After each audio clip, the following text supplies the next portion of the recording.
Halo, selamat siang semuanya. Perkenalkan, saya Claudia Ataya Diva dengan NIM 320-1131002 dari jurusan Pendidikan Geografi Universitas Negeri Medan, akan menjelaskan tentang penginderaan jauh non-photographic sistem satelit. Disimak ya videonya teman-teman, stay tune! Nah, di sini pertama-tama saya akan menjelaskan tentang pengertian penginderaan jauh. Tahukah teman-teman apa itu penginderaan jauh? Noor mengatakan penginderaan jauh didefinisikan sebagai suatu metode untuk mengenal dan menentukan objek di permukaan bumi tanpa melalui kontak langsung dengan objek tersebut. Sedangkan menurut Baja, penginderaan jauh berkaitan dengan deteksi dan pengukuran fenomena dengan perangkat sensitif terhadap energi elektromagnetik.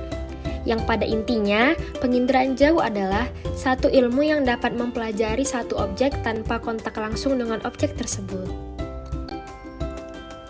Nah, seperti yang terlihat pada gambar ini, matahari sebagai sumber energi memberikan energinya kepada objek yang disinarinya.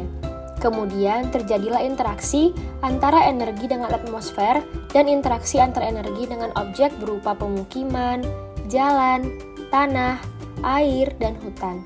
Interaksi inilah yang kemudian ditangkap oleh sensor berupa satelit dalam bentuk pantulan, hamburan, dan emisi. Sensor inilah yang kemudian mengolah data untuk dikirimkan kepada stasiun bumi.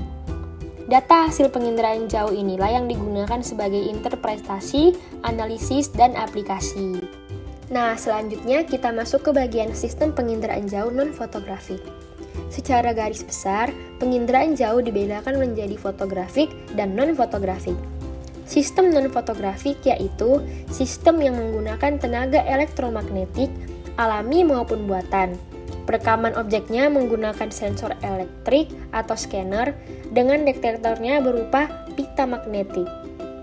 Dikatakan sistem penginderaan jauh non-fotografik karena menggunakan selain kamera, misalnya RBV atau Return Bear Vidicon untuk satelit Landsat generasi 1 yang terdiri dari 3 saluran yaitu RBV1, RBV2, dan RBV3. Oke, sekarang kita masuk ke pembahasan sistem satelit. Penginderaan jauh sistem satelit mempunyai kesamaan dengan sistem fotografi, thermal, dan mikro.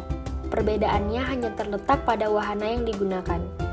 Satelit diluncurkan mengikuti rotasi bumi. Setiap 18 sekali, satelit merekam wilayah yang sama.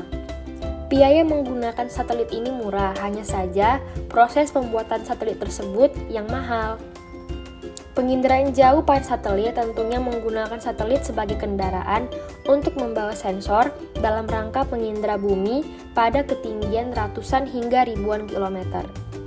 Penginderaan dengan satelit ini bersifat otomatis dengan sistem orbit sun-synchronous, pemotretan teratur, pengiriman data secara elektronik, dan analisis data secara digital.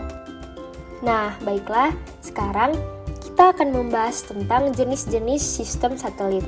Dimulai dari satelit sumber daya alam. Satelit sumber daya alam adalah satelit yang berfungsi untuk memetakan dan juga untuk menyelidiki sumber-sumber alam yang ada di bumi bagi kepentingan pertambangan, perikanan, pertanian, dan lain sebagainya yang akan membantu memenuhi ruang publik untuk kehidupan. Yang kedua ada satelit cuaca.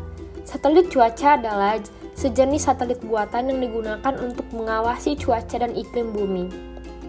Satelit ini lebih banyak dari awan dan sistem awan. Yang ketiga ada satelit telekomunikasi. Satelit telekomunikasi adalah sebuah satelit buatan yang ditempatkan di angkasa dengan tujuan telekomunikasi. Sedangkan yang keempat, yaitu satelit militer, adalah satelit buatan manusia yang ditempatkan di orbit untuk penggunaan militer.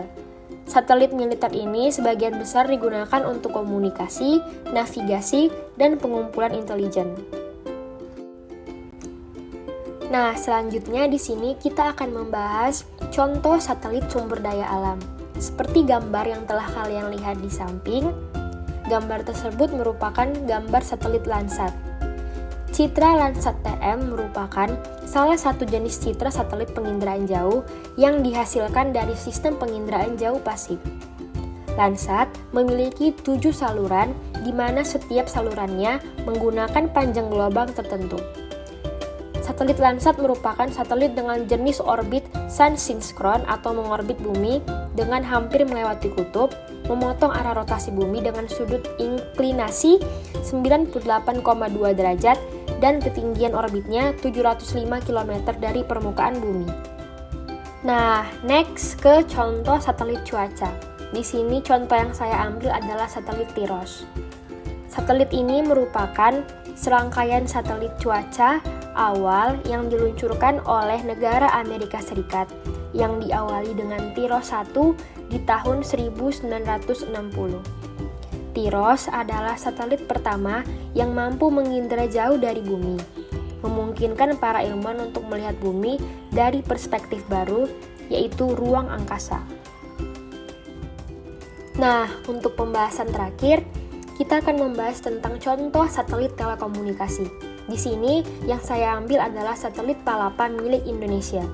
Satelit ini merupakan sistem komunikasi satelit domestik atau SKSD dengan satelit geostasioner orbit atau GSO, atau orbit geonisokronos. Palapa ialah nama bagi sejumlah satelit telekomunikasi geostasioner Indonesia.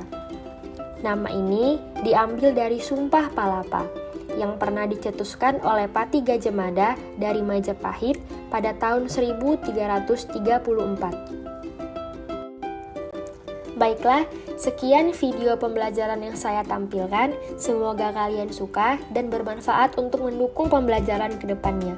Terima kasih, happy watching. Jangan lupa di-subscribe ya.